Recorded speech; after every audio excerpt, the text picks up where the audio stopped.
Okay, yamamu nyinamu akwaba enso edeba Unity Online TV so braso se yedi agudi mu nsem ede ebrefri sabri koya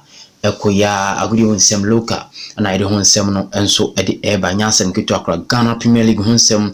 na yede ho nsem pi no enso ede ba no so eyedi fi oba mepa cho madika ya kanda bia se opese wo so yasene wo dwumadi ayedi wo channel yeso a efa politics, efa entertainment, efa sports, ni nyina no ode efa number iso na ni di nkoma yebetimi ne watwe nkoma 0553984778 oton ade na pese bo ho dawro ede mawa bibia be konkan kama na enema nso atimi akonkan sa pepepe na efiri hoba yede ho nsem no enso ede emamo ewo Unity eye online TV so a enso enya asenketo amidin ede wasti kwat ne yenhase na yemfa nsem ni bi enso emfa emro mepacho mehase dia na medi efiri Kumasi Asante Kotoko akachi Pastor Mensa Otabel ye ka papa we are we defaults of kese o Ghana na papa okojina aye na sorry enim ena okasa anase HFM for eni di nkomo ewo aye HFM aye sports so ena omoni edi nkomo no mbisa no nyema mienu miensafa ye Ghana ye league ho se otaihwa no se ani otaihwe na ono House of Folk fan na die nyame di akire no ni ono nyame se onkanche Ghana fo nyina se eniema eko senior o se ko na se referees anyi bukata team no obeji Ghana league no ebe yi Kumasi Asante Kotoko na ensema oka nyina ne se Kumasi Asante Kotoko ena nyame di akire no ache se we enye se wedidi amen eno huye eye real ena nyame di akire no ntisi team a obeji league no ena waka na nyina ne se Kumasi Asante Kotoko ebeji league no onyin this season kwa obeji 2022 2023 2024 sa akopim 2027 na chese Pastor Mensa Otabel osofo penin nensemu a onso odi tudwa no se Kumasi Asante Kotoko ena ebeji 2021 2022 season no na wabasanso agije atoto aso ne ade a ede akwakopiemu ewo 2027 achese Kotoko ene be dominate Ghana Premier League no achese wo chese Kotoko team no eniema nyame esi omuba beye no enye enkwada asem kra na we Pastor Mensa Otabel nim se ono no on time mekasa emfa ni mabisi hu na we di o say we yedi nyankopon edanedi ede akire no ewo eye Ghana yen football na se Ghana Premier League ho no de ba betudwa se Kumasi Asante Kotoko ena nyame di achen se ombeji league no we osofu penia ni din ede Pastor Mensa Otabel o se ombeji ade akopim 2027 na we ensema odi etudwa House of Folk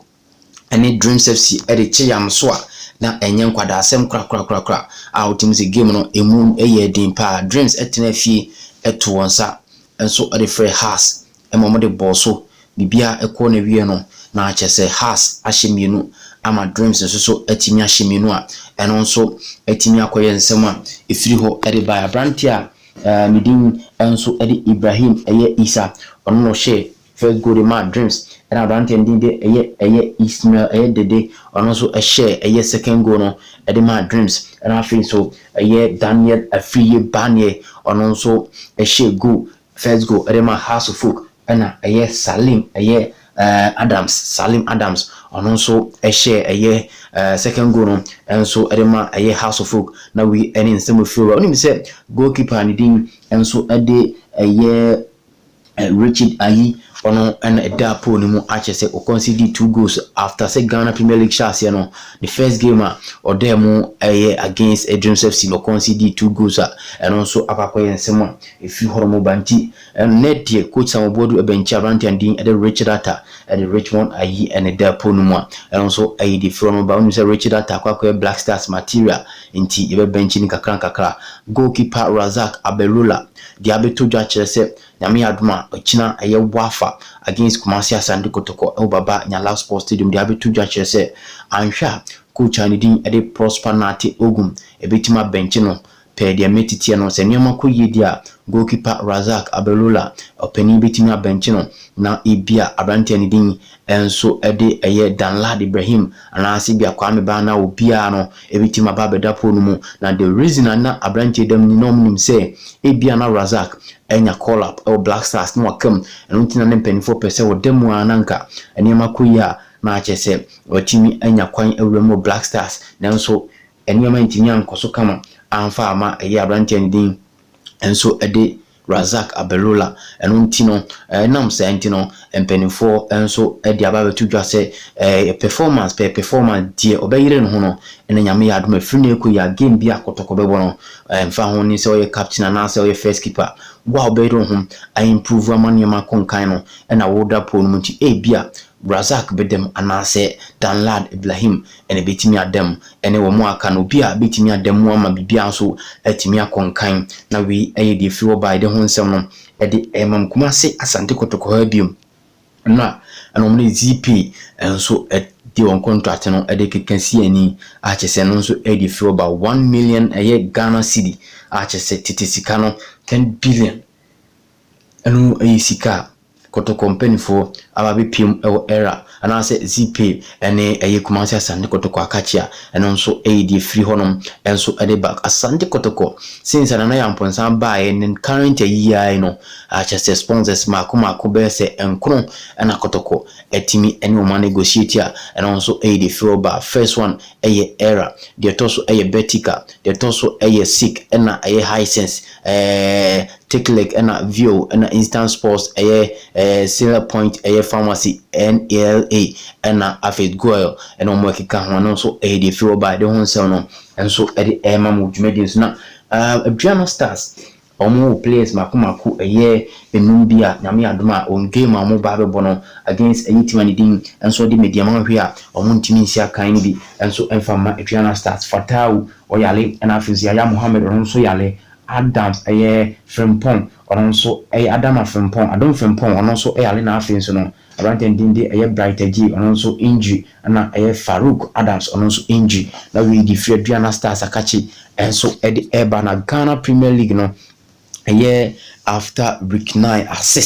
best assist Abrante Dinde edi Mauli Wayu Kimfaisa ono anoda picture no so no Abrante we ena ono na oda first or 6 assists ena Salifu Ibrahim ono so has Fuk or 3 assists Augustine Frimpong Altu ono so 3 assists ena George Asamoah or Great Olympics ono so 3 assists Mensa Ajenim Boatin Dreams FC ono so 3 ena Bright Aji Adriana Stars and on so 3 na goalkeeper no Ranti and Dinde David Abangana Usina Kadima Altu 8 goals Maxwell Kwe on so 7 goals so Great Olympics na Fatau Ishaku 6 goals our Dreams FC Ali Huzif on so 5 goals to Dreams FC Emmanuel Jamfi 5 goals Adriana and Zururi